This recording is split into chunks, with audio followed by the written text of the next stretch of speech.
DecolonizeSports.com. We're here with Michael Kennedy, the head of Ireland Lacrosse. So first off, thank you for your time, and just kind of give us your overall thoughts on how you think the event has gone so far.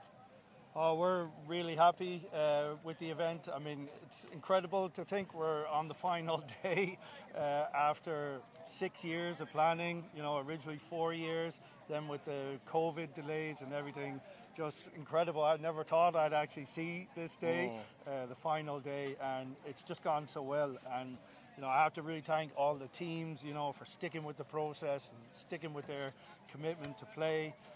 All the coaching staff, and of course all the staff who've delivered the event for me. So it's just incredible to be here now, and the sun is shining. Yeah. So yeah, real happy moment now. Cool. Yeah, the weather really helped out. I mean, I think we had a couple lightning delays that one day, but for the most part, it seemed like we had pretty good weather, so that's good. Yeah, like if you lived here long enough, you'd realize how incredible it was Yeah. to have that much sun for That's long. That's what the locals kept telling us. Yeah, it set records. It was like the hottest, one of the days was the hottest ever in Ireland. So the creators looking down on us and wanted to make sure we had a good event, so we're real happy. Cool. And then can you just speak a little bit about like the history of Ireland Lacrosse and where you all are as a program and where you've come from and just maybe provide a little bit of background on Ireland Lacrosse. Sure, yeah. So it's actually a really interesting history that the first lacrosse team in Ireland was founded in 1872. Oh, wow. Yeah, so we were playing the game mostly around Northern Ireland in the late 1800s. There was a team, I think they're Caughnawaga, came over and played some exhibition games. And there's newspaper reports of those games that I've looked up, really amazing. And then the men's game kind of died out around 1902, 1903. And then the women's game started around 1920, and it went all the way to 1970, and then it died out. And then the men's game restarted in 2001, and we've been going strong since then. Yeah, and I asked because we've been talking to some of the locals, and what are you here for? And we're like, well, we're covering the lacrosse tournament, and especially like we went to Dublin, and they're like, do we play lacrosse? And so I'm just curious about, the awareness of Ireland Lacrosse and how the growth has been happening. Yeah, we're still, what they call it here in Ireland is a minority sport, like not a big number of people. We probably have 300 players in the whole country, but we're trying to grow it, and part of the reason we bid to host this event is to show how big the sport is, to show that, we can host a world championship event, we can bring teams, from all over the world to come here and play, and for people to see what the sport is all about, so... Yeah, so still very small, but we're growing. No. And then final question, so you mentioned the connection between Caughnawaga and Ireland, so the historical connection, but can you just talk about, as an event director, as the head of Ireland Lacrosse, your perspective on the creators game and being able to just interact and work with Haudenosaunee and bring them over here and what that means to this event? Yeah, I mean, that was,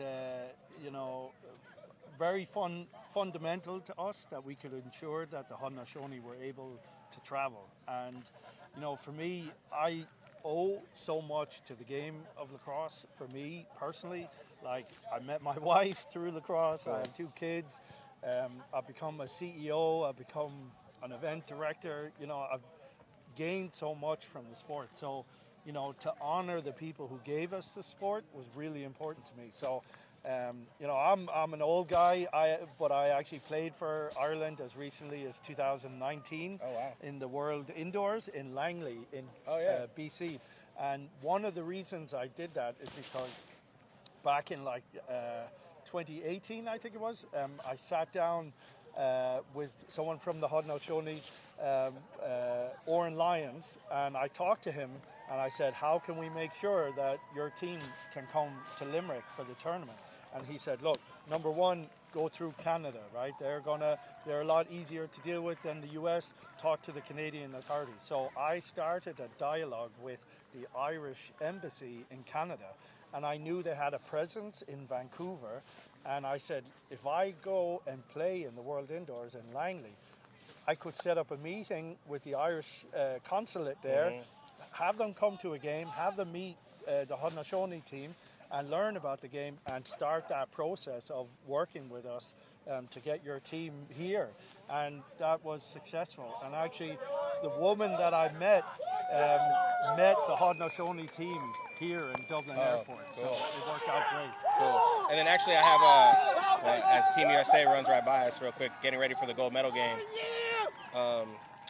I actually had one more question. So thinking about what happened with the World Games and back in Birmingham, you had something to do with that decision where, Yes. where Ireland chose to back out and give their spot to Haudenosaunee. Can you just share your thoughts and maybe some insight on how that came about? Yeah, we're real proud that we were able to play that role in helping the Haudenosaunee team to participate in that event. And, you know, for me, the most important thing about it is we enabled you and the Haudenosaunee team to take back what was rightfully yours. Like, we shouldn't have been invited. We were, you know, the lowest ranked team, so we were the last to be invited, but that was only at your expense, you know, the exclusion and not lack of invitation. So, you know, I don't see it as, you know, we were doing the right thing, or that we, you know, it isn't about us. It's about the Haudenosaunee, you know, getting back what was rightfully theirs. And we were just glad that we were able to make that happen. But we don't want credit for it. We want the focus to be on Haudenosaunee competing. And of course, the next big thing is getting into the Olympics. And, you know, we're hoping, you know, no Haudenosaunee, no lacrosse, you know, as far as the Olympics goes. That would be our position. Awesome. Thank you so much for your time. It's been a great event, and congratulations on getting through everything. All right.